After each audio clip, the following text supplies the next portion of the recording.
Christmas சம்மந்தப்பட்ட star, tree, குடில், Christmas decoration வரைக்கும் போட்டாச்சு. ஆனா அந்த கேக் எங்கடா? புரியுது புரியுது, அது போடாம எப்படி? அதுக்கு தான் கீழே டேக் பண்ணியிருக்க வீடியோ இருக்கு. அண்ட் இந்த கேக்ல ஒரு ஸ்பெஷாலிட்டி இருக்கு. இதுக்கு நீங்க சமைக்கணும்னு அவசியம் இல்லை, பேக் பண்ணணும்னு அவசியம் இல்லை. 3 இன்கிரீடியன்ஸ் வச்சு 3 மினிட்ஸுக்குள்ள யார் வேணாலும் சிம்பிளா செஞ்சு முடிச்சிடலாம். அதுவும் ப்ரௌனிங்க. ப்ரௌனி அப்படியா? சமைக்காம பேக் பண்ணாம ப்ரௌனி செஞ்சிடலாமா? ஆமா, கீழே டேக் பண்ணியிருக்க வீடியோல பாருங்க, உங்களுக்கே தெரியும். சரி, பர்த்டே கேக் மாதிரி கிறிஸ்மஸ் கேக்கையும் ஏன் பிரிக்கவே முடியல? அந்த அளவுக்கு கிறிஸ்மஸ்ன்னு வந்துட்டா கேக் இம்பார்ட்டன்ஸான்னு கேட்டிங்கன்னா சத்தியமா எனக்கு தெரியாதுங்க. இதுவுமே நம்ம ஊர் கல்ச்சர்லாம் கிடையாது. இந்த கிறிஸ்மஸ் அண்ட் கேக் ட்ரெடிஷன் இங்கிலாந்துல பிளம் ஸ்டியூ வந்து கிறிஸ்மஸ் ஈவ்ல வந்து சர்வ் பண்ணுவாங்க. அதாவது பிளம் கஞ்சியை தான் அவங்க ஃபாஸ்டிங் பிரேக் பண்றதுக்காக சர்வ் பண்ணிட்டு இருந்தாங்க.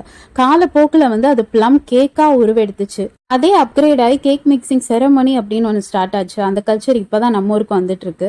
இந்த தடவை இந்த ப்ரௌனி செஞ்சு உங்க கிறிஸ்மஸை என்ஜாய் பண்ணுங்க. சப்ஸ்கிரைப் பண்ணி